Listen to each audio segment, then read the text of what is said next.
Assalamu alaikum, Dr. Zaik. वालेकुम अस्सलाम. आपका नाम और आपका पेशा? My name is Yashma Gill and I am an actress.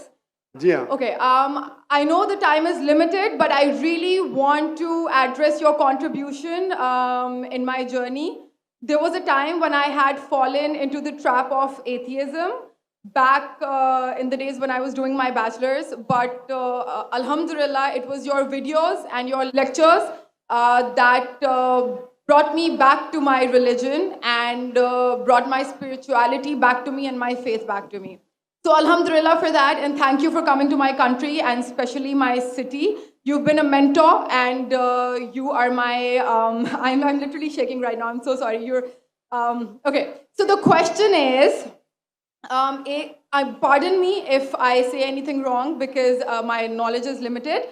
But at the time when I was doing my research and I came across your lectures, there was everything else that I could understand. But one question still remains, which is that this concept of predestination, and then there is this one concept of us human beings and Jannat having free will, right?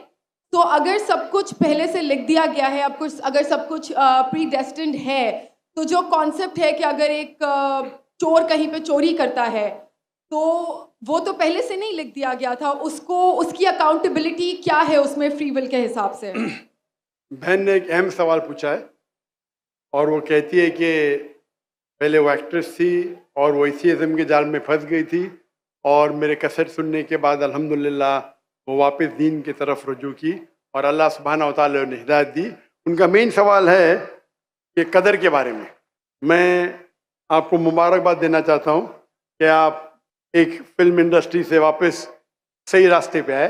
बहुत मुश्किल है, अगर media के जाल में फंस जाते तो निकलना मुश्किल है, लेकिन अल्लाह ताला काफ़ी लोग को हिदायत दे रहा है.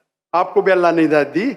उनका सवाल है कदर के बारे में, अबाउट डेस्टिनी, फ्री विल, कि अगर अल्लाह सुब्हानहू व तआला ने मेरे तकदीर में लिखा कि मैं शराब पीऊँगा और मैं शराब पीता हूँ तो कौन जिम्मेदार? अल्लाह. नऊज़ुबिल्लाह. ये सवाल बहुत कॉमन है, लेकिन अक्सर मुसलमान घबराते पूछने के लिए, क्या कोई फतवा न दे दे मुझे, मैं काफिर हूँ. अल्लाह सुब्हानहू व तआला कुरान मजीद में इंसानों को एनकरेज करते सवाल जवाब के लिए. इसलिए कुरान मजीद में आप पढ़ेंगे 323 टाइम्स, 323 बार कहा गया है कुल, कालू, इन लोग ने कहा, और 323 बार अल्लाह कहते कुल, उनसे कहो. यानी कुरान मजीद की एक क्वेश्चन आंसर बुक है. 323 टाइम्स पूछा गया कि क्या सवाल है, अल्लाह बोलता है कुल, कहो कुल. उनने पूछा अल्लाह कौन है, कुल वल्लाहु अहद. तो ये कुल जो है, सवाल करना कोई बुरी बात नहीं, लेकिन ये सवाल बहुत कॉमन है कि हम तकदीर में मानते हैं, ये हमारा ईमान है. तो अल्लाह ताला अगर तकदीर में लिखा कि मैं मर्डर करूँगा, मैं किसका कत्ल करूँगा और मैं कत्ल करता हूँ, तो कौन जिम्मेदार? अल्लाह. नऊज़ुबिल्लाह. अगर लिखा है मेरे तकदीर में कि मैं शराब पीऊँगा और मैं शराब पीता हूँ, कौन जिम्मेदार? अल्लाह. नऊज़ुबिल्लाह.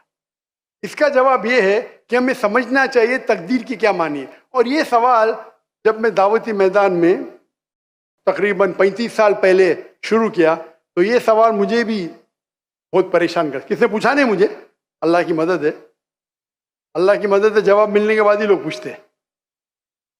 तो पहले चंद साल काफ़ी तहकीक की, लेकिन जवाब कोई किताब में मिली नहीं. जवाब मिला, फिर मैंने उलमा से पूछा सही है, तो उन्होंने बोले माशाल्लाह अच्छा जवाब है, और मैं अभी पेश करूँगा आपके सामने. मैं मिसाल देता हूँ कि अगर एक टीचर क्लासरूम में 100 बच्चे को पढ़ा रही है, एक साल